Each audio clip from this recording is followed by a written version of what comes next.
All right. So this is not something I was prepared to give, but I've been working on it for another purpose. So I'll show it to you because people ask the question. Obviously, there's a lot of clubs that are used against Christianity. And one of them is that doesn't the Bible say things that just aren't true? Yep, you've heard that, I'm sure. At least one person can nod their head. Thank you. And so I'm going to look at a particular challenge in Genesis, the challenge of Genesis 1, verses 6 and 7. So you asked about 7-day creation. I'm not going to do that right away. I'm going to do a different challenge, which I think is pedagogically more interesting, and then we'll come back to it. All right? And the challenge is this. Here we go. Genesis 1, 6 and 7. God said, let there be a firmament in the midst of the waters, and let it divide the waters from the waters. And God made the firmament, and divided the waters which were under the firmament from the waters which were above the firmament, and it was so. Right? So, in other words, God made a solid surface, a firmament, that's what the word means, to keep back the oceans, which form the blue sky. That's the picture in that passage, as presented in the King James Version of the Bible. Okay? The problem is, I think we agree that it seems in conflict with scientific observation, right? So that's what we're going to explore first, this particular problem. And we're going to go through a bunch of different possible resolutions to it, and we'll hopefully come to something that's going to be plausibly helpful. All right? So, first of all, in some definitions, science, intellectual and practical activity encompassing the systematic study of the structure and behavior of the physical and natural world through observation and experiment. So here we have a scientist working on his theory of gravity. He dropped a fork, it dropped. Dropped a spoon, it fell. He's thinking, I bet if I drop anything, it will fall. So now he's expanding his theory by dropping peas. I was like, peas fall too. It's great. Now, he's going to come up with this model. If you drop anything, it falls. He's going to have generalized it. He's going to be so excited. And his mind's going to be blown the first day he sees a helium balloon. And you've seen that, right? The kid, like, wait a minute. Love it. Okay, so science. Nothing scary, right? It's just what we all do. Is we look at the universe and see how it behaves. And that's science. Of course, you can be more or less systematic about it, but we're going to take a really broad kind of concept. All right, so science says no firmament. Do I need to go into this? We're good? No solid surface, right? Take a picture of the Earth from the moon, no firmament. This is great. Picture of the Earth from Saturn, 1.5 billion kilometers away. That's an awesome picture. Or that picture we looked at earlier. Okay, no firmament. So, possible reasons. Why is this conflict there? All right, let's go through possibilities. Possibility number 1, science is wrong as firmament. And we're just doing our science wrong. But we're trying to list everything. Possibility 1, the Bible as interpreted and translated in King James Version is literally right. There is a firmament and science is wrong. But we don't think that's true. There's no firmament, we think. So I'm not going to spend a lot of time on it, just to say that's probably not the case. So we go on to possibility number 2. Possibility number 2 is that the Bible is wrong and therefore irrelevant. Right? And here's how that argument goes. We've all heard it. Christians claim the Bible is the inerrant word of God. The Bible says things that are untrue, like there's a firmament, a solid surface that holds up the waters above. Therefore, the Bible is wrong and therefore irrelevant. And if that's the case, the conclusion would be that there's no reason to believe that Christ rose from the dead. And I think a lot of us have grown up with those are the options. Number 1 or number 2. But those are not necessarily the only options. Let's keep going. Are we okay? Option 3, translation error. The word firmament was the word rakiwa. Rakiwa, that word firmament here I've got in blue, is the Hebrew word is rakiwa. Maybe it doesn't actually mean firmament. Maybe the King James Version of the Bible translated that word incorrectly. Okay?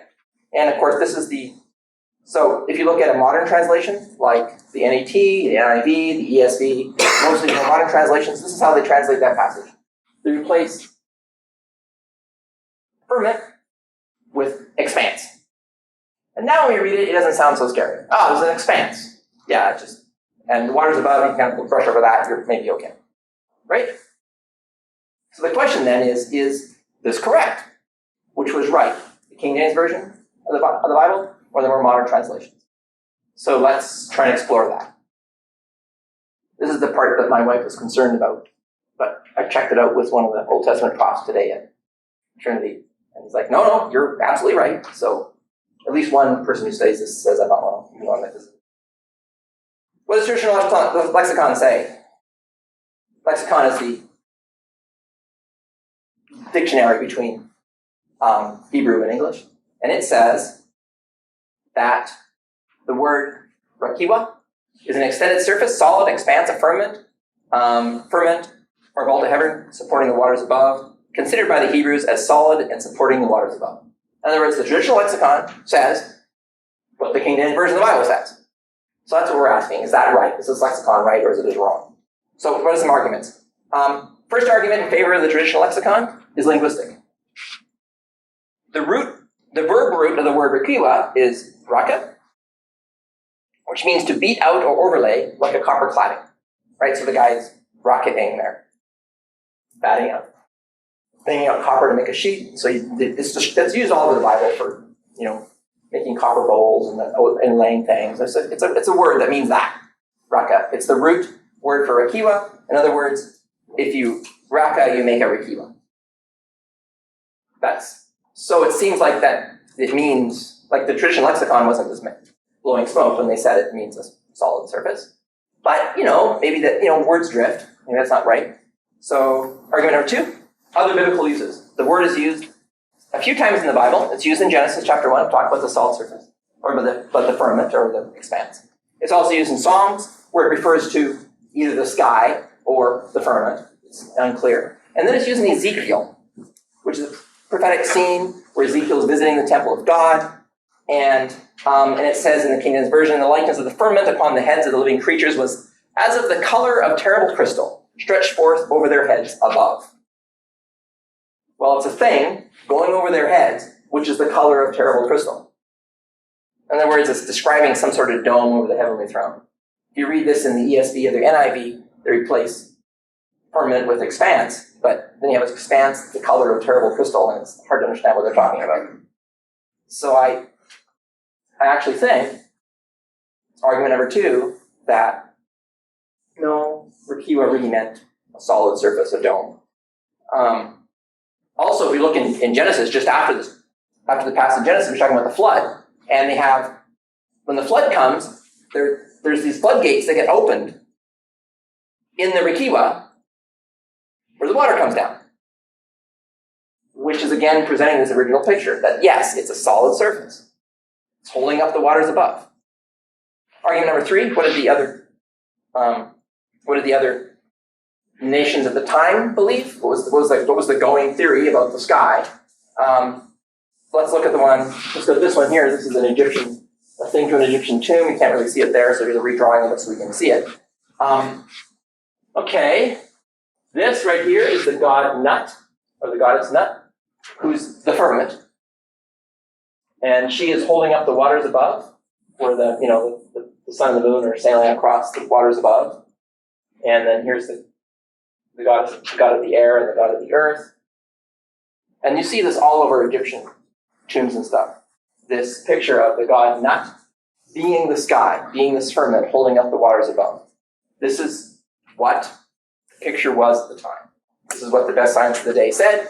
Blue sky, solid surface, holds up the blue sky is an ocean. So I think there's every reason to believe that surrounding culture at the time, right in Genesis, believed that there was actually a firmament. I think that's pretty clear. So I'm going to say, is the King James Version King James translation wrong here? No.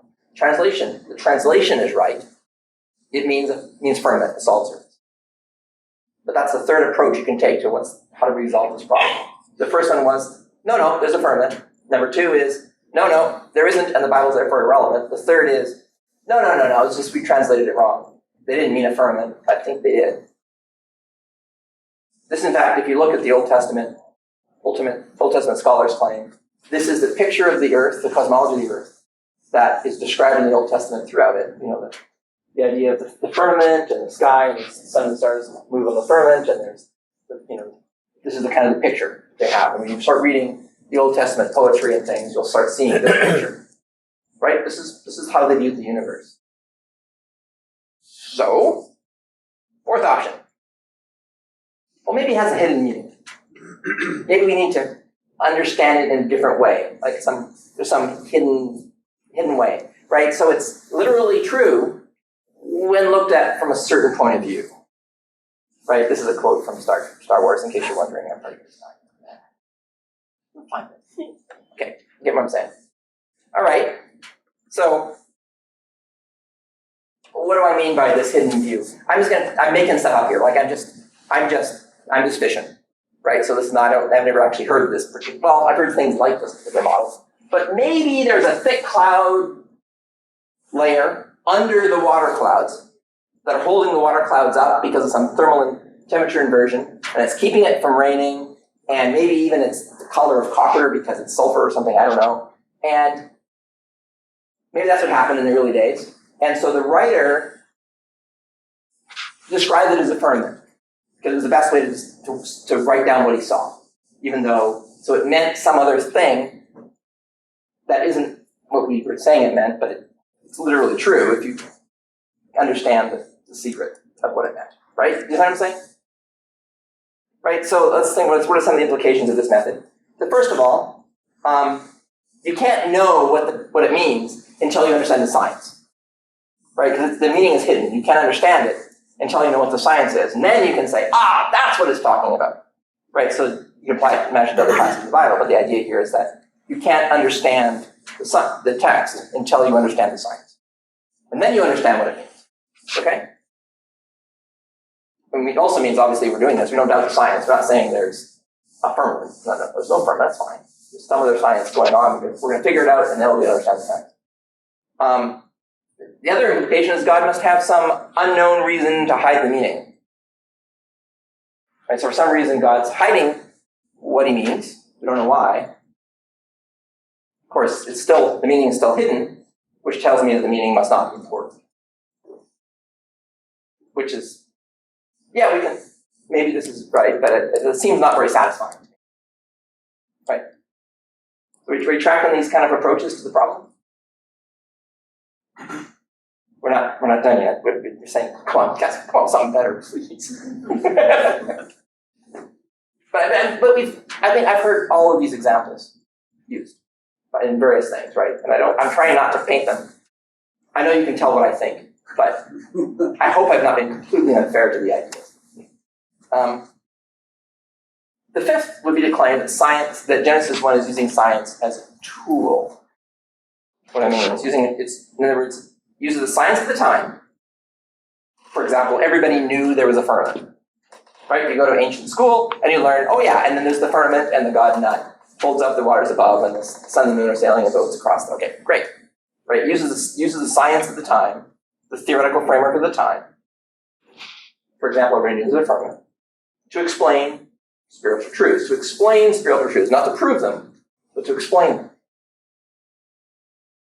In this case, that God is a creator of everything, and the sky isn't a god. Right? So Genesis 1, 6, and 7 is God. God created the firmament. The sky isn't a god. It was made by God.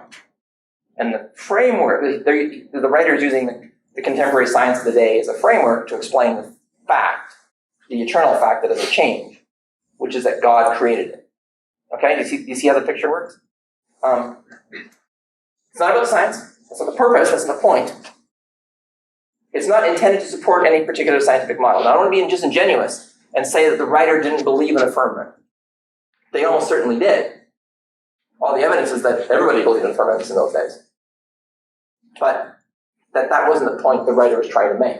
If you walk up to the writer and talk on the shoulder and say, there's no firmament, it's this. You'd say, yeah, fine, but the point is that God did it. And then we'd all be happy. And we just go get on, right? That's the kind of what we're claiming. And it's a challenge, right? So this is an example of this elsewhere and a different type of writing. Take a parable. Take the parable of the sower. Jesus is talking about contemporary farming of the day. You're scattering seeds to explain how people hear the gospel. Right? Using farming techniques of the day. Now, we're not going to say that he's endorsing this as the way we should farm.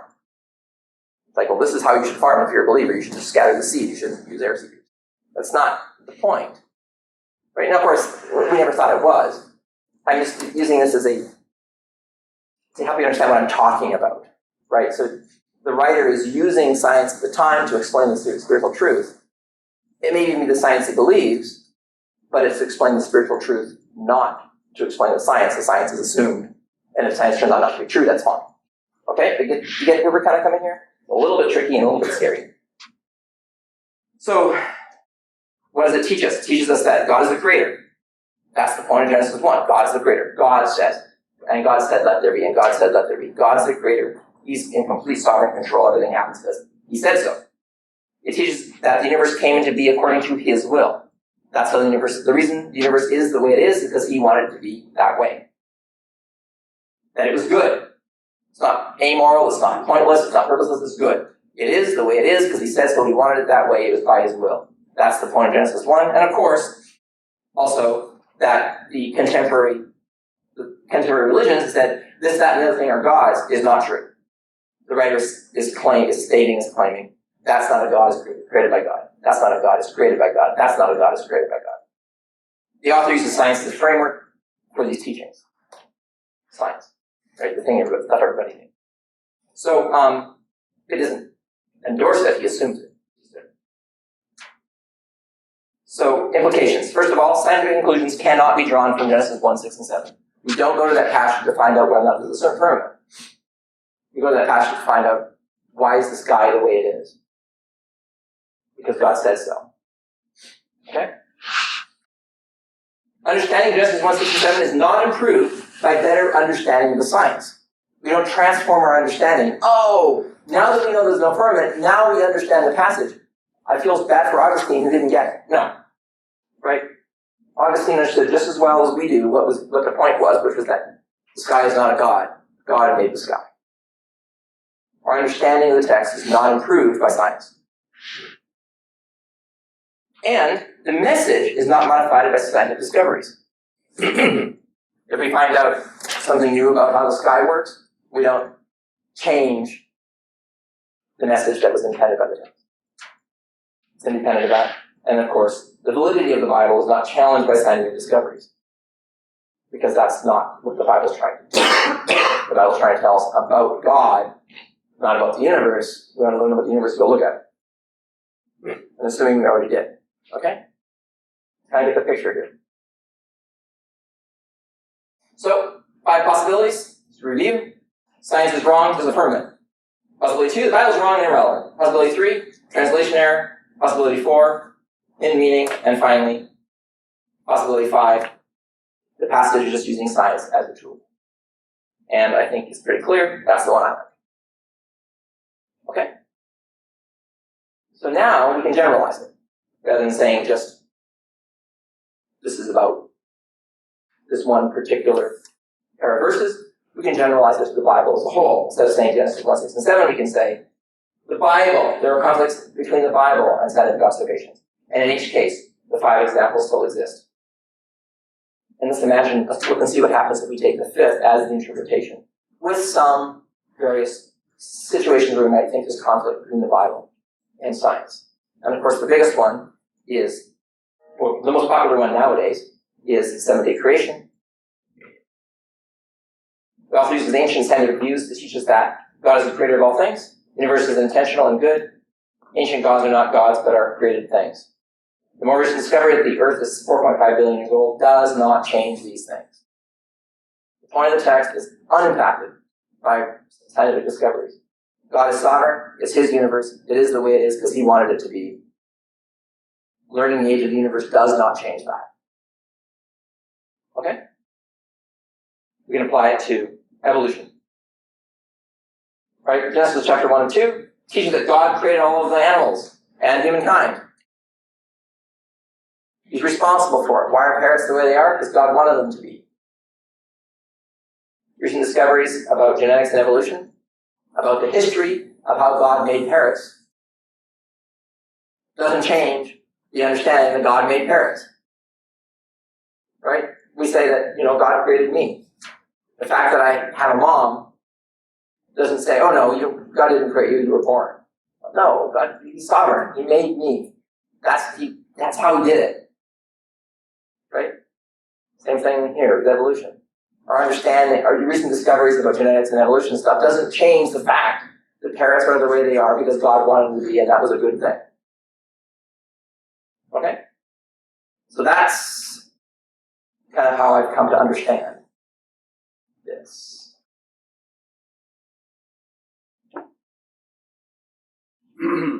Thank you.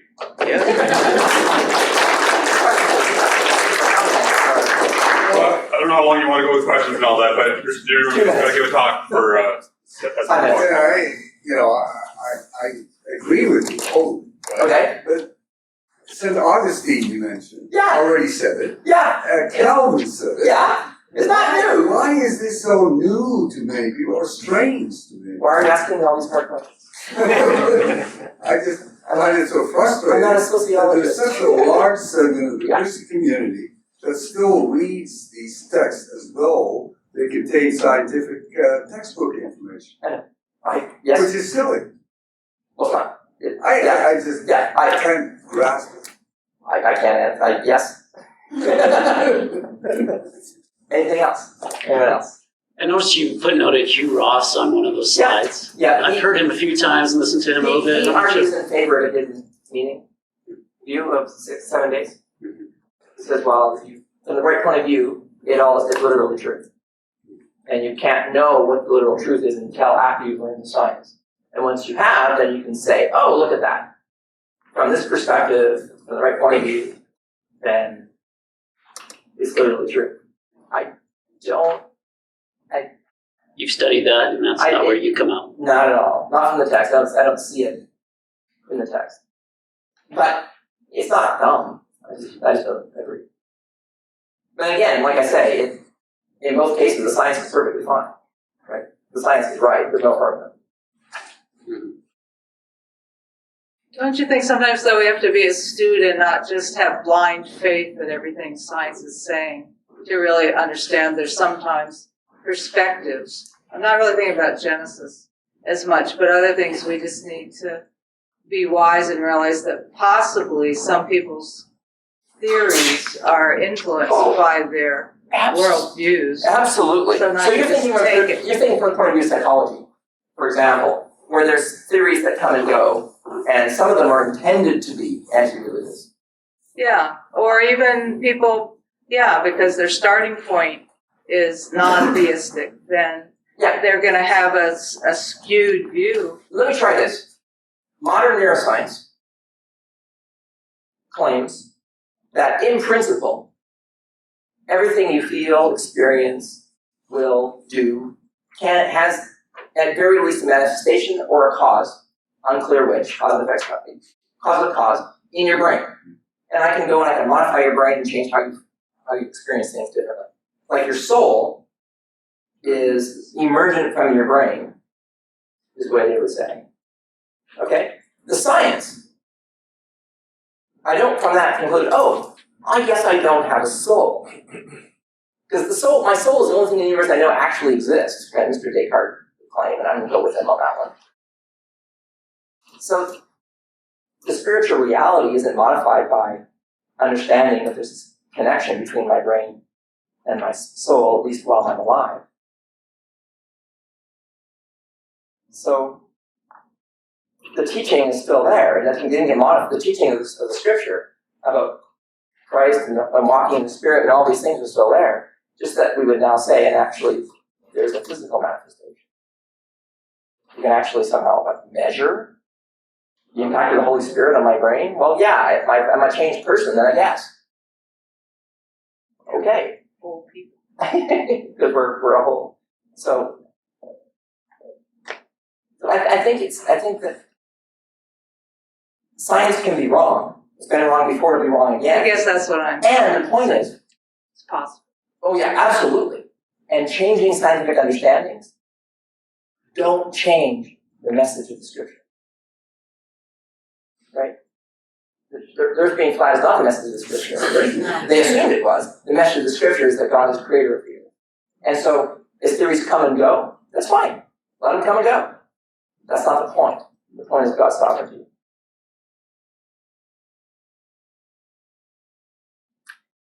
Could you comment, Barth? I know it's an integrative part of your life.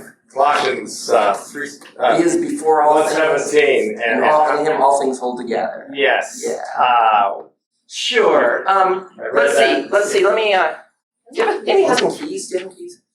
I'm gonna do an experiment here. We're gonna go with our baby and his experiment. I'm gonna borrow your keys. Okay.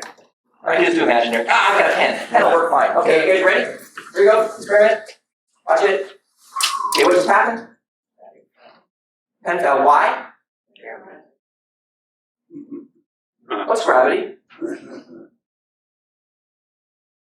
The fact that whenever you drop pens, they fall. And everything else too. Why did a pen fall?